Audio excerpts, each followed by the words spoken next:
Es momento de entrevista en BTV Noticias. Se acercan las elecciones del próximo 27 y sereñistas del Frente Amplio ha propuesto en los últimos días medidas que tienen que ver con la seguridad. Sobre este y otros temas vamos a estar dialogando a partir de este momento con el experto justamente en seguridad, asesor de sereñistas del FA. Sobre este tema, Diego Olivera, quien además es candidato a senador. ¿Qué tal? ¿Cómo estás, Diego? Muchas gracias por la invitación, Bienvenido. es un gusto acompañarte. Queremos conversar sobre estas 8 propuestas que además contienen 20 medidas que han presentado en los últimos días. Grosso modo, ¿en qué consisten? Bueno, ahí nosotros retomamos una salida pública que tuvo en su momento Vergara con una carta en donde él proponía que Uruguay necesitaba un gran acuerdo nacional sobre seguridad pública, que eso debe ser de alguna manera la base para cambiar la situación. Es interesante porque cuando uno recorre los programas de los partidos y más allá del ruido y el debate propio de este tiempo de elecciones, se encuentra con muchos puntos convergentes. Hay algunas instituciones públicas como el Comisionado Parlamentario de Cárceles que nos indica a todo el sistema político que hay ciertas transformaciones indispensables. Cuando uno escucha a la academia de distintas universidades también hay ciertas indicaciones que le marcan el camino al sistema político, y más allá de diferencias ideológicas que los partidos podemos tener y de trayectorias y de preferencias, está claro que algo que le falta a la política de seguridad es un mayor espacio de profesionalización. Así como pasa con la política macroeconómica, que los partidos cambiamos, pero hay ciertas alternativas de manejo de las grandes variables que no se cuestionan porque la academia es muy contundente sobre lo que hay que hacer. En seguridad pública tenemos que ir en ese sentido y allí nosotros marcamos dentro de lo que son las propuestas generales del Frente Amplio algunos temas específicos en donde nos parece que es tiempo de avanzar y que hay condiciones para hacerlo con todo el sistema público. Cuando hablas de profesionalización, ¿de qué estás hablando? ¿Mediante qué mecanismo se puede lograr esto? Bueno, un asunto importante es retomar la senda de la profesionalización de la policía, ¿sí? Pero también, y esto es algo que, Gabriel Pereira lo ha planteado y que me parece muy saludable, ¿Lo de la que corrupción policial? No. Bueno, que sí, por supuesto. No, pero en esto de que la seguridad pública como tema complejo y multifacético no se puede dirimir solamente en la acción policial. La acción policial es importante, pero hay otras miradas institucionales y profesionales que tienen que converger hacia el asunto. Es decir, todo lo que es el campo de lo que se denomina la prevención social del delito, que el Estado recupere en el terreno, en el territorio, y especialmente en algunas zonas donde la acción de los grupos criminales se ha intensificado, esa recuperación del territorio no es solamente por la vía de la fuerza o del despliegue de la policía, es también con una mayor participación social, es también con más deporte, con más cultura, con más legitimidad del Estado construida allí junto con los ciudadanos. Sabemos que en los territorios en donde esto se ha debilitado, lo que ha crecido es la penetración del narco en términos de grupos de crimen organizado que están allí, que cooptan a nuestros jóvenes, barrios también donde las trayectorias educativas muchas veces se interrumpen tempranamente y ese componente de prevención social del delito se hace con la policía sumado a otras instituciones que recomponen la trama de relaciones sociales y de protección en el territorio. Te sumo a esto que mencionás, Diego, lo que tiene que ver con este documento que han difundido y han puesto énfasis en el tema investigación, en el tema aclaración de delitos, específicamente en el caso de homicidios. No se habla demasiado, no se pone tanto el foco en represión. ¿Cómo hacemos un eslabonado de esta cadena que tiene que ver con el combate, en definitiva, a la violencia y al delito que hay en la sociedad hoy día?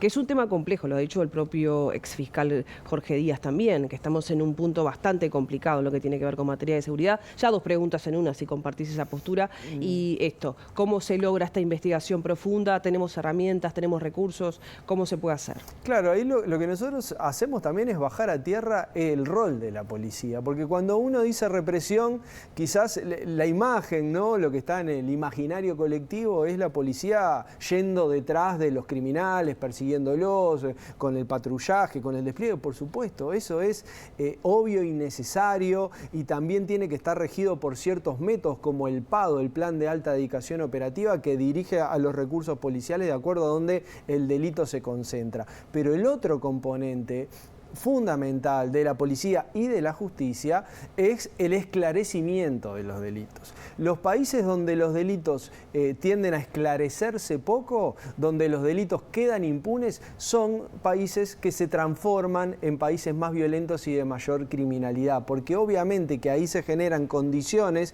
se genera una señalización que en el mundo del delito es percibida de que hay personas que cometen que delinquen, que transgreden la ley, que trafican drogas, que realizan una rapiña y nadie llega a ella, nadie se entera que eso sucedió. ¿Y la falencia está en la investigación en estos momentos? ¿Consideras que por eso no se llega a ese punto? Exactamente.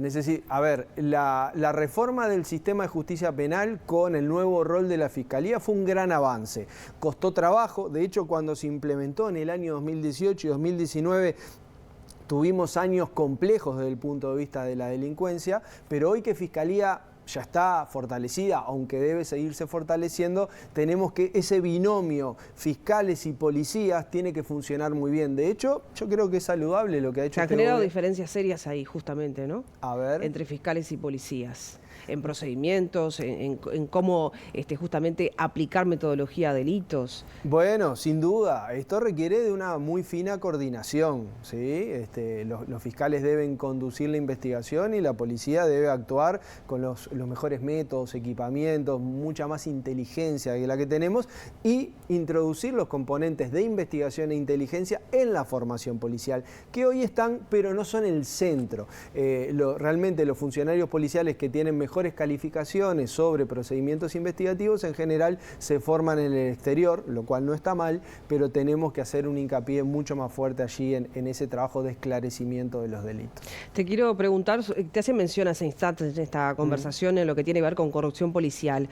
Gabriel lo que sí mencionaba es que en ningún programa de gobierno hace mención a esto específicamente. ¿Cómo se combate? ¿Se va a poner eje por parte del Frente Amplio? Te pregunto, que es la fuerza política a la cual pertenece. ¿Se va a poner énfasis en esto también o porque no esté en el programa, de todos modos, lo han contemplado? Sí, no, lo hemos contemplado, eso a veces no están los grandes titulares, pero ahí nosotros, primero, creemos algo que también creen otros partidos, que hay que fortalecer a la JUTEP como el principal organismo que investiga y persigue la corrupción y la trata de prevenir en el Estado. Eventualmente habrá que revisar si la JUTEP todo lo que hace lo tiene que seguir haciendo o tiene que focalizar su acción en determinados núcleos de mayor vulnerabilidad, y la creación de un Ministerio de Justicia y Derechos Humanos donde la política anticorrupción pueda centralizarse. Hoy está algo dispersa y hay elementos, si se quiere, de supervisión o persecución de la corrupción policial que están dentro del Ministerio del Interior. Nosotros entendemos que sería mejor que estuvieran fuera y el Ministerio de Justicia sería quizás una buena ubicación institucional para que justamente una institución no se esté investigando a sí misma y pueda haber cierta independencia en ese sentido. En estos contextos que han esgrimido a través de este informe, han usado la palabra, y si me sale bien, me tenés que aplaudir, despresionalización. Sí. Diego, ¿a qué se refieren? ¿A qué se aplica? ¿A qué buscan con esto? A ver, nosotros tenemos un país donde la situación carcelaria está absolutamente desbordada. Sí. Eso no es una denuncia. El hacinamiento es histórico. Eso no es una denuncia que, sin duda, y viene de largo tiempo atrás, pero se ha agravado enormemente. ¿Sí? Nosotros pasamos en este periodo, que todavía no terminó, de 11.000 privados de libertad a 16.000. ¿Sí? Es un aumento en términos porcentuales muy importante. Se venía incrementando, pero ahora pegó un salto, se aceleró. ¿Por qué? Porque hubo una reforma de las normas penales, que está contenida en la Ley de Urgente Consideración, que eliminó alternativas penales o alternativas judiciales al encarcelamiento, y hoy básicamente todos los delitos, prácticamente sin distingo de si son leves leves, violentos o graves, van al mismo sistema. Un sistema que por otra parte deja de poder clasificar las situaciones porque está tan sobrepasado el sistema penitenciario, entonces los primarios prácticamente van a los mismos lugares donde están los delincuentes de larga trayectoria y eso genera obviamente condiciones para que las trayectorias delictivas, en lugar de rehabilitarse y el desistimiento del delito, se agraven las trayectorias delictivas. Entonces, claro, se ha intentado colocar por parte de actores de la coalición como que nosotros queremos liberar presos. Nada de eso está planteado. Lo que nosotros queremos es seguir las recomendaciones del comisionado parlamentario de que no podemos seguir teniendo a la cárcel como prácticamente única y principal respuesta a los delitos, que tenemos que tener un componente de justicia terapéutica muy importante, es decir, personas que son primarias y realizan hurtos o asaltos sin uso de la violencia armada o trafican pequeñas cantidades de drogas, muchas veces detrás de eso lo que hay son problemas de salud mental y adicciones. Sí, tal cual. No encerremos tras las rejas a esas personas y obliguémosla con supervisión judicial, es decir, con una medida judicial, esto no sería una cuestión opcional, a realizar un tratamiento supervisado por la justicia y en la medida que cumpla con ese tratamiento, que puede incluir no solamente las adicciones, sino la capacitación laboral, los procesos de inclusión productiva y laboral, se suspende la aplicación del encarcelamiento, porque si no seguimos en un camino en donde la cárcel no es la solución, sino que se transforma en parte del problema.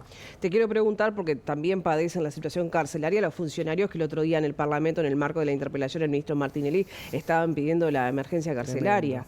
Un capítulo especial que también padecen de problemas sociales vinculados a vivienda, vinculados a salud mental, tasa elevada de suicidios y demás. Claro, pero además, obviamente las condiciones laborales son un tema, obviamente que eso, como decís tú, se transmite a lo que es el sufrimiento emocional, el sufrimiento psicológico de los funcionarios y eso genera un grave ausentismo laboral. Entonces, claro, nada prospera y estos funcionarios, sobre todo los que tienen capacitación en el área educativa, no pueden cumplir un rol, porque en cárceles hacinadas, 43% de la población está bajo tratos inhumanos o degradantes, y esto surge del informe del comisionado parlamentario. Allí no se puede realizar tratamiento, no se puede realizar propuestas socioeducativas porque el sistema está colapsado. Entonces son funcionarios que se prepararon para rehabilitar, que tienen vocación de poder rehabilitar, que cumplen una función que muchos de nosotros, quizás muchos de los ciudadanos comunes, no quisiéramos cumplir, porque ir a las cárceles es muy bravo, muy embromado trabajar allí. Entonces tenemos que cuidar mucho más a esos funcionarios, pues sobre todo